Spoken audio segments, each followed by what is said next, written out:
আপনি ব্লক সভাপতি, অন্যদিকে বনভূমি কর্মাধ্যক্ষ।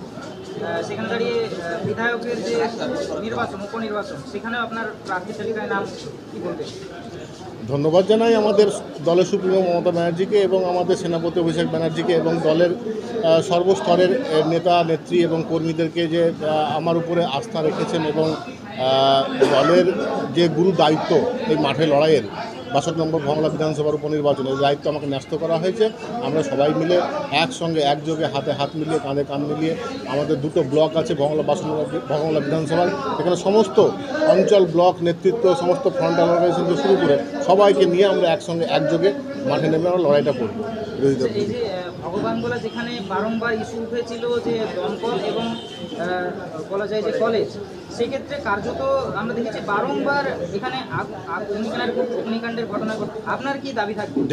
দেখুন আমাদের প্রয়াত বিধায়ক যিনি ইদ্রিস আলী সাহেব, উনি কিন্তু দমকলের বিষয়টা কিন্তু অলরেডি কিছুটা হলেও কাজ এগিয়ে রেখেছেন এবং ওনার যে সমস্ত অসমাপ্ত কাজ আছে সেই অসমাপ্ত কাজগুলো আমরা পূরণ করার আমরা চেষ্টা করব এবং উন্নয়নের যে সমস্ত আমাদের মমতা ব্যানার্জি উন্নয়নের যে সমস্ত ধারা আছে ধারাকে অব্যাহত রাখবো এবং কলেজের যে বিষয়টা বলছেন সেটা আমরা নিশ্চয়ই বিধানসভা যাওয়ার পরে আমি সেই ব্যাপারে সোচ্চার হবো। যাওয়ার কারণটা হচ্ছে যে দেখুন, আমি ভগবানগোলা মাটির ছেলে, ভগবানগোলা মাটির গন্ধটাকে ভালো বুঝি, ভগবানগোলার মানুষকে বুঝি, রন্ধ্রে রন্ধ্রে ভগবানগোলাকে বুঝি। ভগবানগোলার জন্য যা যা করণীয় দরকার, একযোগে তো সব কিছু হবে না, তবে আস্তে আস্তে স্টেপ বাই স্টেপ দিদিকে নিশ্চয়ই আমরা আবেদন করব ভংলাবাসীর পক্ষ থেকে যে সমস্ত জিনিসগুলো আমাদের দরকার, অতি প্রয়োজনীয় জিনিস, সেগুলো আমরা দাবি দেওয়া নিশ্চয়ই রাখবো এবং আমাদের থাকবে নিশ্চয়ই, আমাদের নিশ্চয়ই একটা প্লেয়ার থাকবে বাংলাবাসীর পক্ষ থেকে।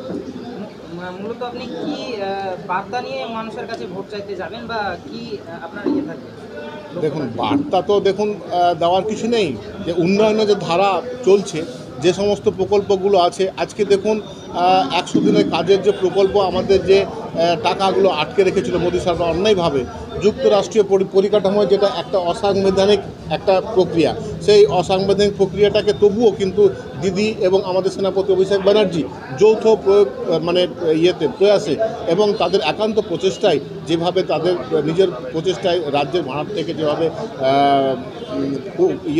১০০ দিনের যে শ্রমিকদের টাকা পরিশোধ করছেন এবং ভবিষ্যতেও দিদি কথা দিয়েছেন যে আবাস যোজনার যে টাকাগুলো আটকে রেখেছে অন্যায়ভাবে, সেই টাকাও দিদি প্রত্যেকটা মানুষকে দেবেন। এবং দেখুন, যারা ৫০০ টাকা করে পেতেন সাধারণ শ্রেণীর মানুষ, তাদেরকে আজকে ১০০০ টাকা দিচ্ছে। যাদের ১০০০ টাকা ছিল বিশেষ জাতি উপজাতিদের, তাদের জন্য আজকে ১২০০ টাকা করেছেন। তো এই লড়াইটা দেখুন, লড়াইটা আমাদের লড়াইয়ের কিছু নেই, এখানটায় মানুষের সঙ্গে আমরা আছি সারাটা বছর, সকাল থেকে সন্ধ্যা অবধি, এবং আমরা মানুষের পাশে থাকবো, এই অঙ্গীকার আমরা করছি।